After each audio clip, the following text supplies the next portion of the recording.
he's ready.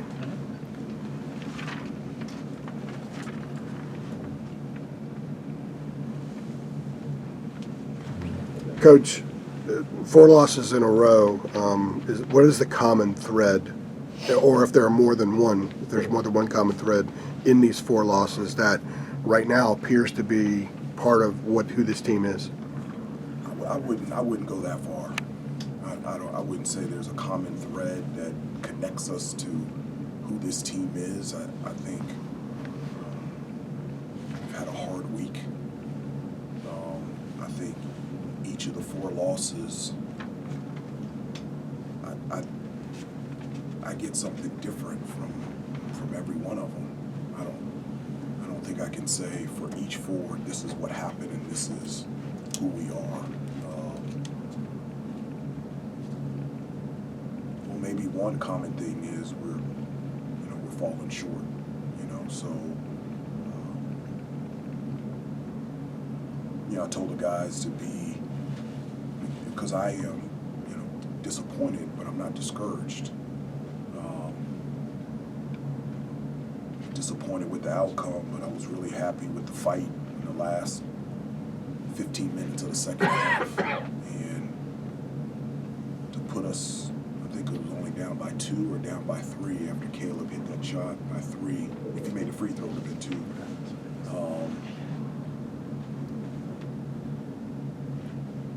And just came up short. I told them also that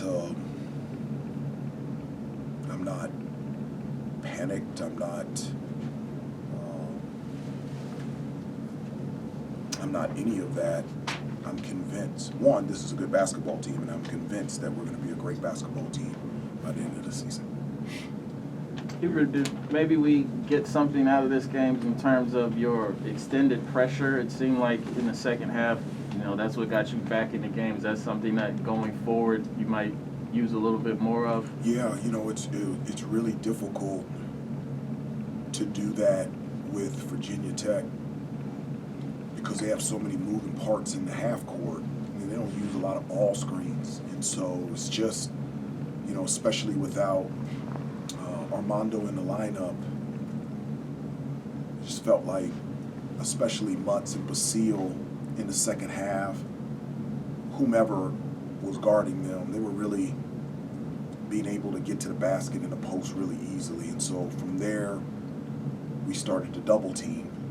And I thought that worked. And then we started to double team as they crossed half court, and that worked. And then we started extending it full court, and that really worked. And I agree with you. That's something that I thought not just worked in this game, I think it can work moving forward.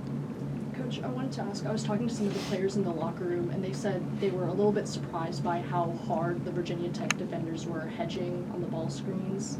What were you guys talking to them about as far as, I guess, preparing for that heading into this game? Well, again, one of the things that I try to stay away from is commenting on other people's comments when I wasn't in the locker room.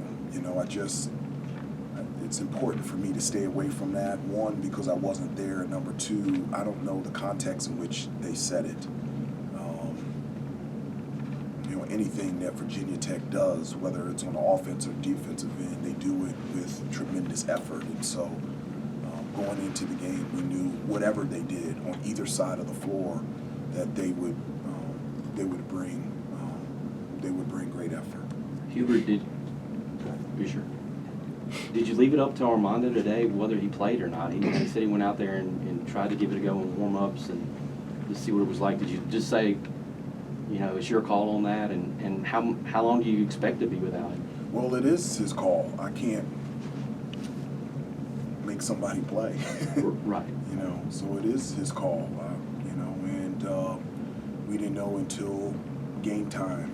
I was going under the assumption that he would play, and when he came back and he said he didn't feel like he could, then we move forward. It is what it is. North Carolina always shows up. It doesn't matter who's playing or not. We had enough in the bag to be able to win this basketball game, and we just didn't do it. 6 assists again for you guys today, and I think it was most most of the first half. You had 2 in the first 2 minutes, and then none for the rest of the first half. Holman was better late. It was better. I thought it was better throughout the game. I thought, you know, the ball was moving from side to side. I felt like there was great spacing. I felt like there were opportunities where we attacked the basket. You know, again, you know, because we shot 39% in the first half, so I mean, we missed shots, and so, you know, 6 assists and 10 turnovers. That's not what we want. But I felt like the movement, I felt like the spacing and the balance was much better. There wasn't, I can't remember, or very few late against the shot clock contested 3 where we had to bank one in or highly contested. And so those are things that we worked on to make sure that we got better shots that we worked on in practice the last couple of days. And so I was pleased about that. As the shots continue to fall, will that just continue to sort of open up the spacing? I think so. You know, it's a make or miss game. It really is. And you know, maybe I'm wrong. I just filtered. You know, when I played, you know, I just knew the percentages were going to even out. So if I was 0 for 10, I knew that a 10 for 10 game was coming. And so that's not just my hope, but my confidence with a lot of our shooters that there'll be a time that they can close their eyes and it'll start to fall. So. Coach, there in the first half, you had, you know, a bunch of reserves trying to figure out a lineup coming in. And then there in the second half, it looked like you kind of found a rotation of, you know, 6 to 7 guys that really worked and helped you guys come back. I guess, what was that process like in the beginning of the first half, trying to find the right guys, and then what worked in the second half that helped you guys come back? Well, yeah, I mean, you know, we had guys out with, add in DeMarco, who was leading the team in terms of bench minutes coming off the bench. And so, always a next man up mentality. And I just, in the second half, just found a group that really worked well together, that I felt. And I wanted to keep that group in. I thought we were getting consistently good looks on the offensive end, and I felt like we were really sound defensively. And so it was just a feel that I felt like this group was working, and I was really proud of them because they got us back into the game. Staying on that, some of the guys in the locker room said that Seth and Tyler gave them some vitality when they were out there. What did you Gave like? some what? Vitality. Kind of Okay. gave them a lot of energy and kind of gave them a spark. They did.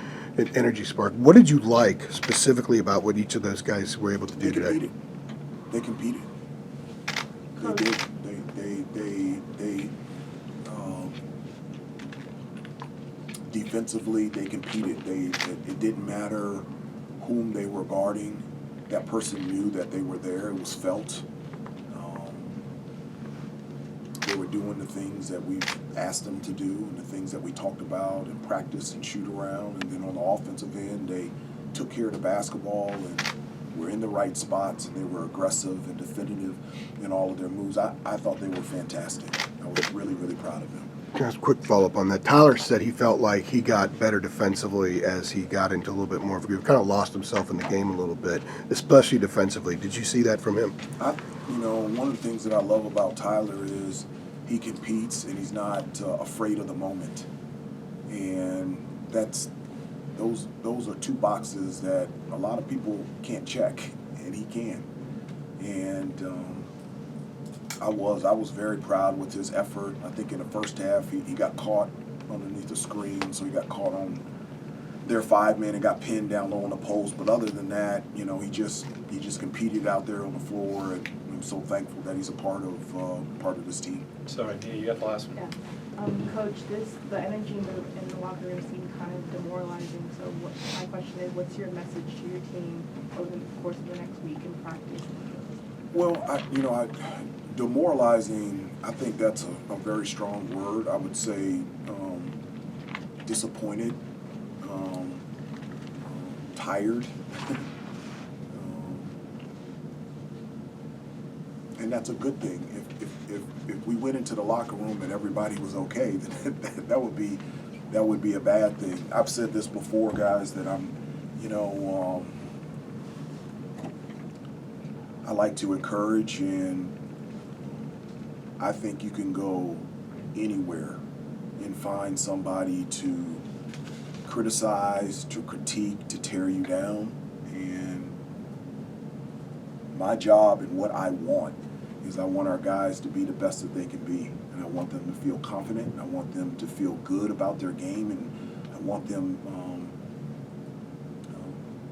to have positive attitudes. And that's what we'll do. We're going to get to work. There's some things that we need to talk about and get better, but also like to get better through encouragement as well, letting them know that I care about them and that I believe in them. And I do care about them. I love them, and I care about them too. Coach, thank you. Thanks, everybody.